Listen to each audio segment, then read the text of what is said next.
তামালতলা তামালতলা কোথায় সেই তামালতলা?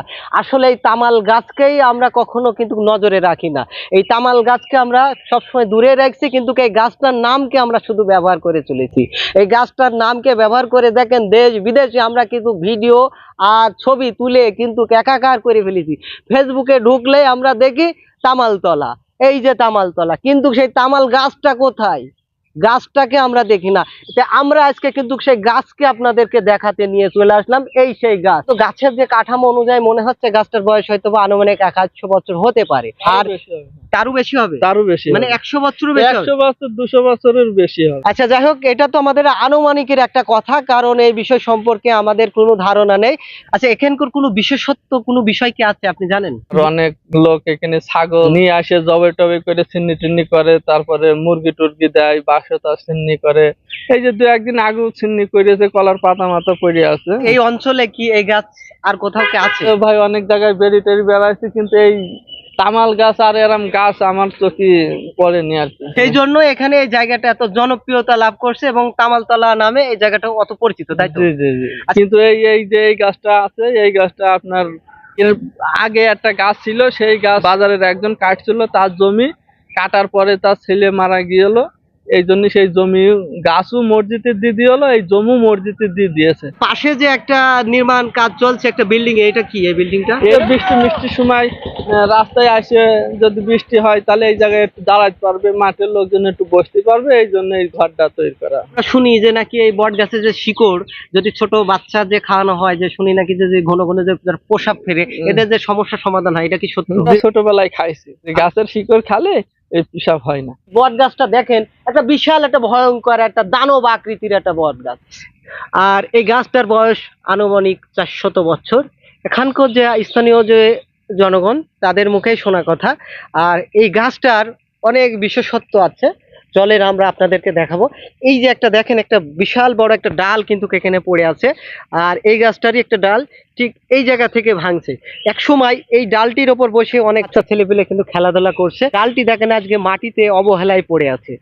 আর এখানে একটা মজার বিষয় কি দেখেন, এই যে ডালটা পড়ে আছে, কেউ কিন্তু যে খড়ির জন্য কিন্তু নিয়ে যায় নাই, কারণ একটা বিষয় কি, এই গাছটা কিন্তু ঐতিহাসিক একটা স্থান হয়ে দাঁড়িয়ে আছে, একটা সুবিশাল একটা গাছ। এই দেখেন অনেক বড়, এর চারিদিক থেকে দেখলে মনে হচ্ছে বিশাল একটা ভয়ঙ্কর দানব। আর এই যে দেখেন একটা ভয়ঙ্কর ভয়ঙ্কর এই শিকড়, আর এই শিকড়ের মাধ্যমে দেখেন একাধিক এইরকম ভাবে গাছ হয়েছে।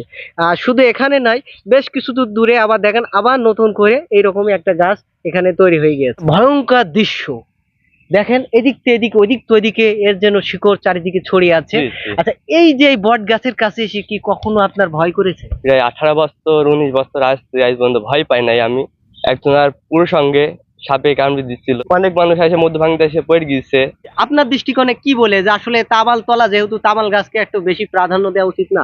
জি, বুঝতে হবে মানুষের যে খালি বট গাছ নিয়ে আলোচনা করা এটা কিন্তু উচিত নাই, মানে তামাল গাছ নিয়ে ওটা নিয়ে একটু গবেষণা করা উচিত। সেদিনকে যে রাস্তা খোলানোর সময় বেকু গাড়ি এসেছিল, বেকু গাড়ি ডাল ভাঙছিল বলে বেকু গাড়ি নষ্ট হয়ে গেছিল। এই তামাল গাছের ডাল ভাঙছে বলে বেকু গাড়ি নষ্ট হয়ে গেছিল। তারপরে অন্য বেকু এনে মাটি কাটা হয়েছে, তারপরে রাস্তা তৈরি হয়েছে। মানে এই গাছের পাতা কেউ যদি পুড়ায়, চুলায় আগুন ধরে যায়। এই তামাল গাছের পাতা যদি কেউ পুড়ায়, তার গাছ চুলায় আগুন ধরে যায়। এখানে যে মান্যত করে হয়তো ছাগল কিংবা মুরগি, সেগুলো কি করে? সেগুলো কি জবাই করে না ছেড়ে দেয়, কি করে? মুরগি গুলা গাছের গোড়ায় ছেড়ে দেয়, ছাগল আইনে জবাই করে গ্রামের ছেলে বাচ্চা গাছ আছে ওকে সাথে করে খায়। আর যদি কেউ টাকা পয়সা মান্যত করে তাহলে গাছের গোড়ায় থুই যায়। বাস্তবে কি আপনি কি এমন কিছু করছেন, কোনো মনের আশার জন্য কোনো মান্যত করছিলাম একবার, সেটা হয়েছিল। কি বিষয় নিয়ে করছেন বলা যায়? নিজের একটু পার্সোনাল সমস্যা ছিল, সমাধান হয়েছে। কি মান্যত করছিলেন? টাকা পয়সা দিয়ে।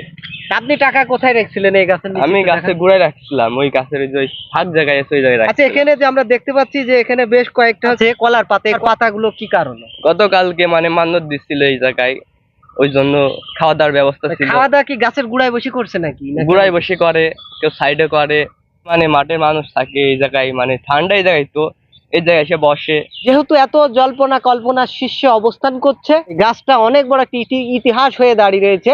আর এই ইতিহাসকে যে প্রজন্ম এই গাছকে সম্পর্কে অতটা সজাগ না। আগে যে লোকগুলো ছিল পুরাতন আমলের, তারাই কিন্তু এই গাছকে চেনে, জানে যে এটা তামাল গাছ। কিন্তু বর্তমান প্রজন্মের যে লোকরা, এরা কিন্তু এই গাছকে চেনেই না, যে আসলে এই গাছটা কি।